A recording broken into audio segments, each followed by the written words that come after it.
Lamborghinis are emotive beasts. They don't make you squeal with delight, they make you tremble with glee. When you think of a Lamborghini, you think of outlandish design, noise, power, anger, and madness.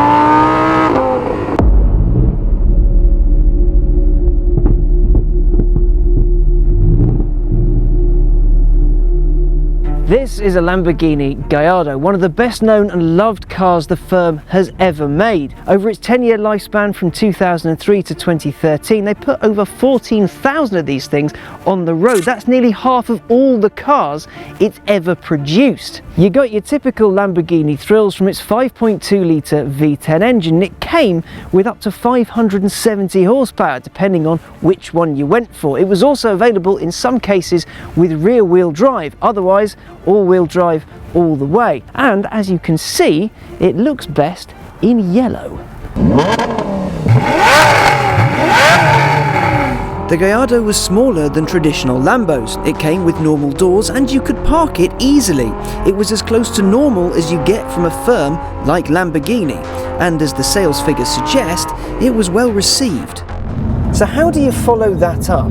How do you keep things normal but maintain that Lamborghini curbside appeal?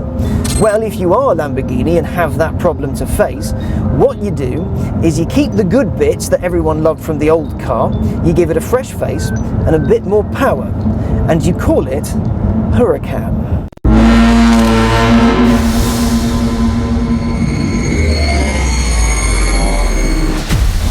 Named after a breed of fighting bull, the Huracan has a difficult job to do. It's got to be better than its very successful older brother and still be a Lamborghini. Something that might be tricky to do.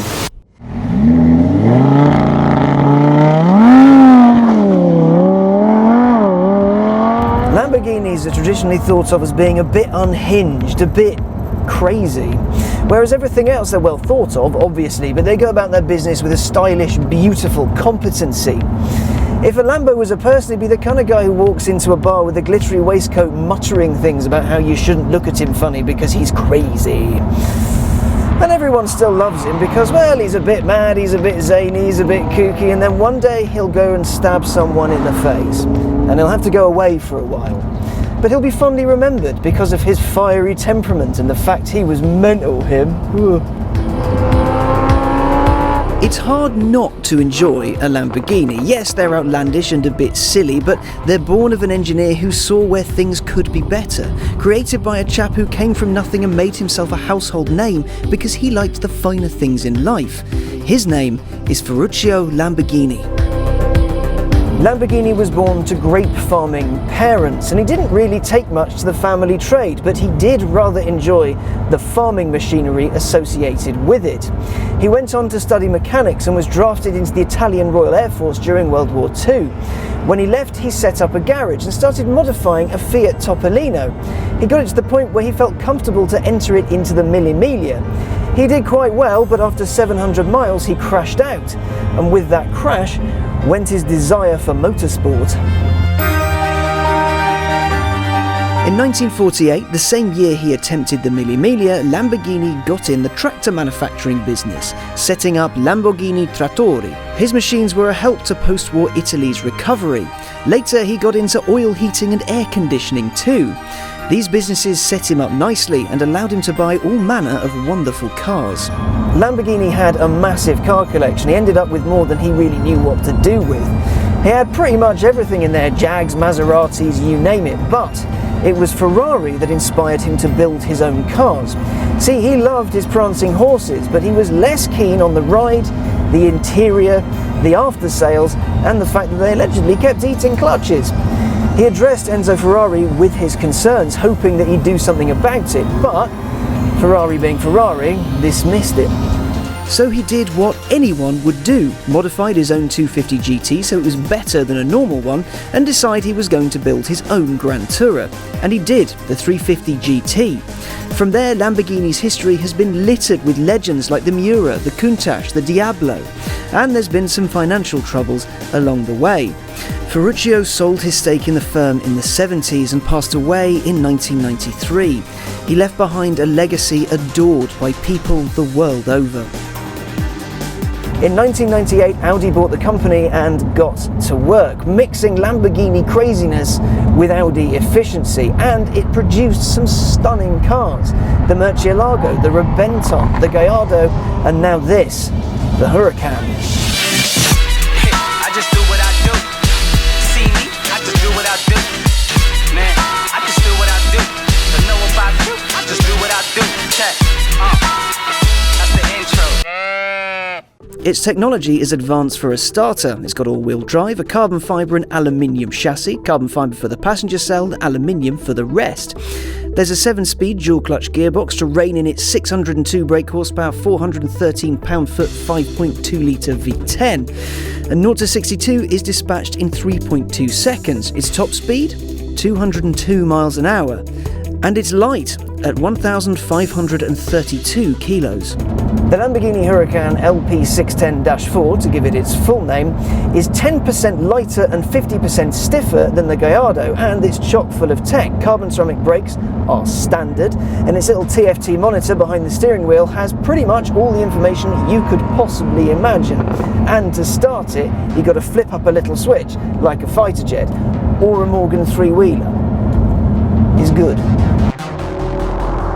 So there's tech prowess, speed, power and some stunning design on offer. Ferruccio would probably approve of the interior, and the exterior may divide opinion, but I rather like it. Some see it as restrained, but you can only really say that if your daily ride is an Aventador J, and there's only one of them, so it's almost certainly not you. So what is the latest V10 Lamborghini like to drive? Well, I'm going to start with the bits that are really annoying. There is nowhere to put anything in this car, and because it's keyless, there's nowhere to actually put the key. I don't want to have it in my pocket, because being a Lamborghini driver, I have very tight trousers. There's a little cubby hole underneath the centre console, things fall out of that. The door pockets are tiny, but there is just enough room for a wallet, and there is a little thing in here, but it's about that deep, and it can't fit an iPhone 6 Plus in it. So that's annoying. I also can't see out of this. The rear view is wanting. I think the mirror there is purely for decoration, because you get a little nip slip of engine bay, and that's about it. The wing mirrors are big enough, but feature mostly Lamborghini bits. Reversing it is a little bit tricky. Thankfully, this has reversing camera, which is an enormously expensive option, but it's worth its weight in gold. What about the drive? Well, currently we're in the first of its 3 driving modes, Strada, Italian for street. And it's lovely. The suspension is a bit hard, the ride is a bit stiff, but it is a supercar, so you forgive it that. The steering's nice and light, nice and pliant, very lovely. Throttle response isn't the sharpest, but you can modulate it beautifully around town. I drove this around London and it was smooth, it was quiet, it was easy. But then you flip this little button down here to sport. The gearbox starts to get used to the fact it's a gearbox again. Throttle response becomes sharper, the steering waitens up, and it feels a lot nicer. You get a lot more feedback through it. And then go! Whoa. Take that corner. Good God. Because of its 4-wheel drive system, the rate at which it gathers knots, it's immense. There's no sense of slip, there's no sense the car's going to try and kill you. It just wants to push you into the distance. And it does it. You push back in your seat, something chronic. The brakes, carbon ceramic is standard. My God, they work. Good Lord, they are fantastic.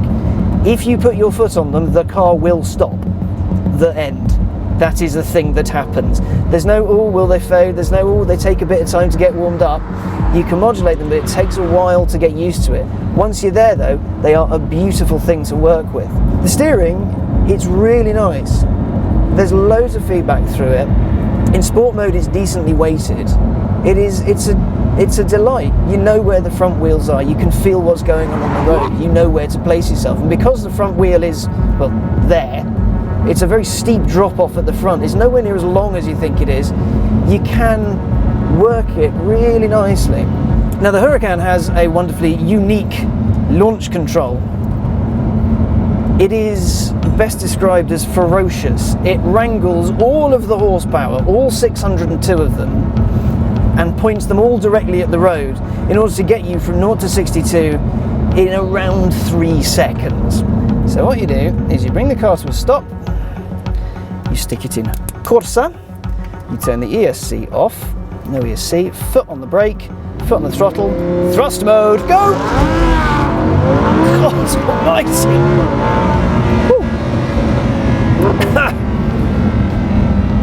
Handling wise though, when you're going at sensible speeds, you can feel how stiff the chassis is, you can feel the suspension working with you to absorb all the bumps and keep the thing as level as possible.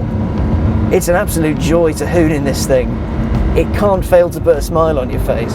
With the speed, the noise, the beautiful steering, the gearbox that just works, it is brilliant. The throttle response, the brakes, when you need them to work, they really do. It's a stunning, stunning piece of engineering. There are criticisms that it's a bit too safe, that the Huracan isn't as mental as it could or even should be. I can see where they're coming from, but there's something that we need to remember here. The noise, the look and the speed is enough for some.